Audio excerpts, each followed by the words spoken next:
Assalamualaikum warahmatullahi wabarakatuh. Selamat pagi anak-anak SD Muhammadiyah Bendo yang soleh dan solihah.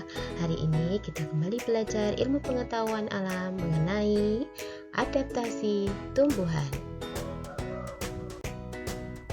Apa itu adaptasi? Adaptasi merupakan kemampuan makhluk hidup untuk menyesuaikan diri terhadap lingkungannya. Tumbuhan beradaptasi untuk mempertahankan hidupnya. Biasanya tumbuhan akan mempunyai ciri khusus dalam rangka untuk beradaptasi.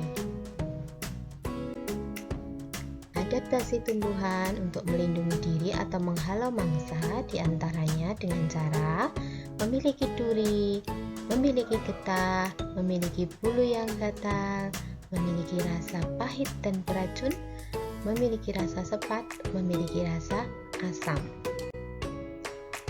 Contoh tumbuhan yang melindungi diri atau menghalau pemangsa dengan cara memiliki duri adalah mawar, bougainville, salak, putri malu, durian, nanas, dan lain-lain. Contoh tumbuhan yang melindungi diri atau menghalau mangsa dengan cara memiliki getah, contohnya nangka, pepaya, karet. Contoh tumbuhan yang melindungi diri atau menghalau pemangsa dengan cara memiliki bulu yang gatal, contohnya pada bambu. Ini adalah bulu gatal pada bambu. Contoh tumbuhan yang menghalau pemangsa dengan cara memiliki rasa pahit dan beracun, contohnya singkong, gadung. Pada singkong kadang-kadang ada rasa pahit namun tidak beracun. Pada gadung ini ada racunnya namun bisa dihilangkan jika ingin dikonsumsi.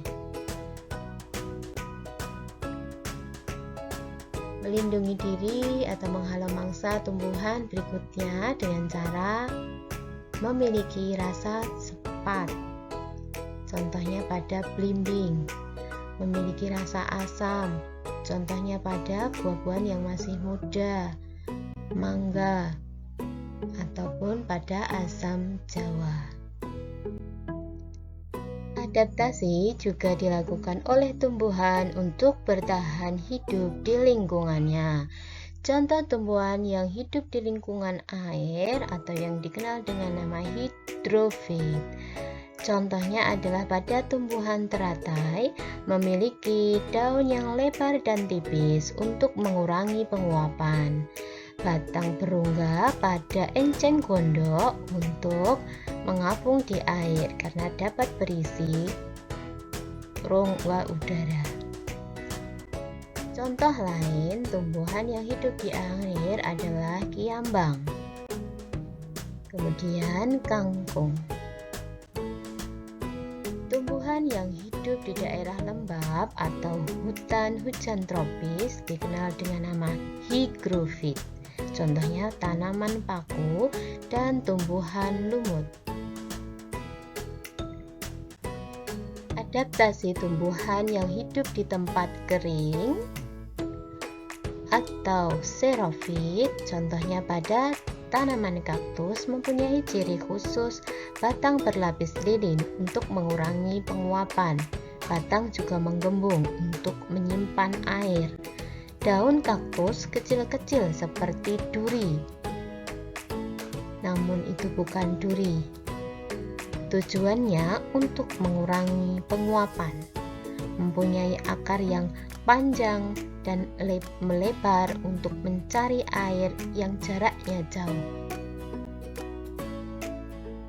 Tumbuhan xerofit yang lain contohnya kurma, lidah buaya.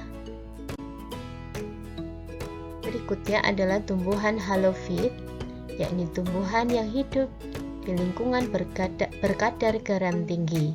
Cirinya memiliki akar nafas atau pneumatofora.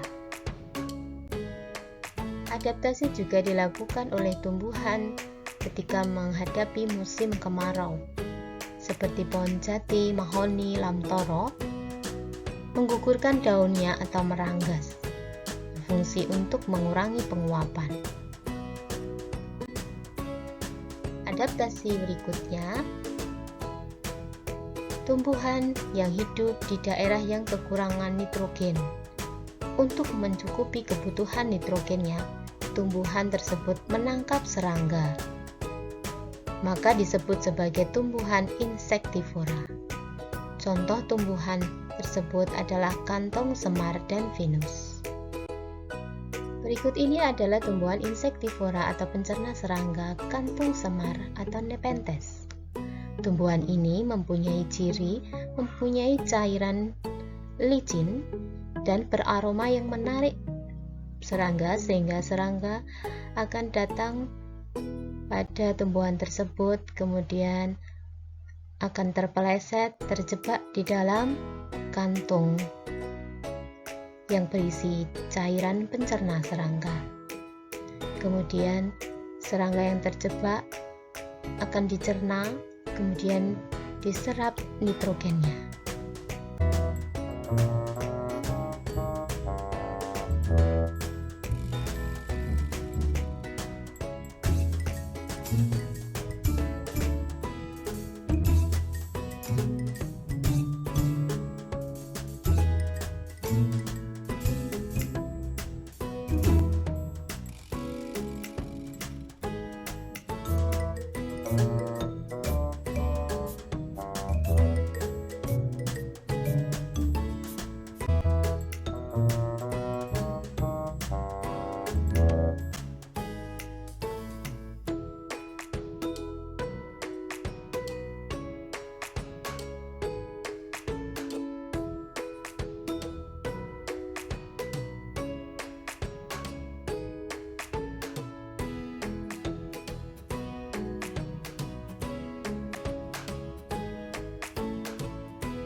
Contoh tumbuhan insektivora atau pencerna serangga berikutnya adalah Venus flytrap. Venus flytrap akan menangkap serangga yang menghampirinya, kemudian mencerna dan menghisap nitrogennya.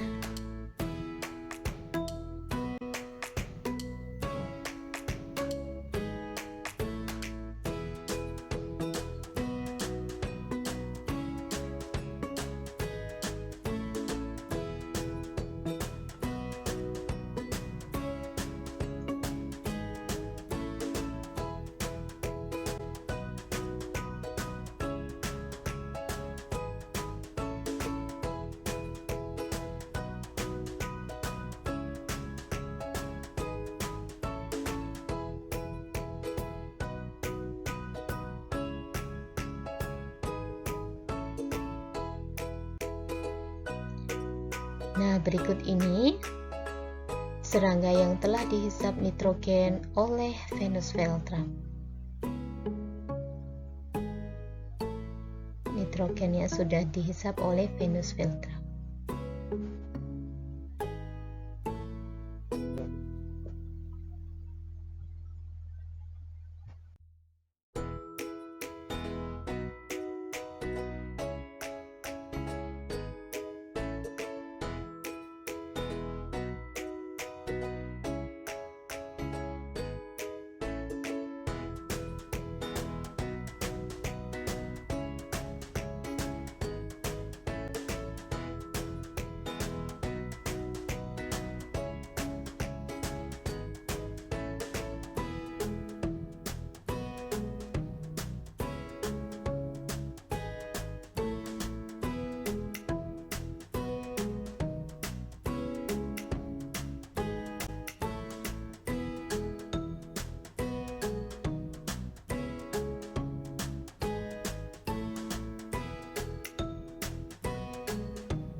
Adaptasi pada tumbuhan berikutnya.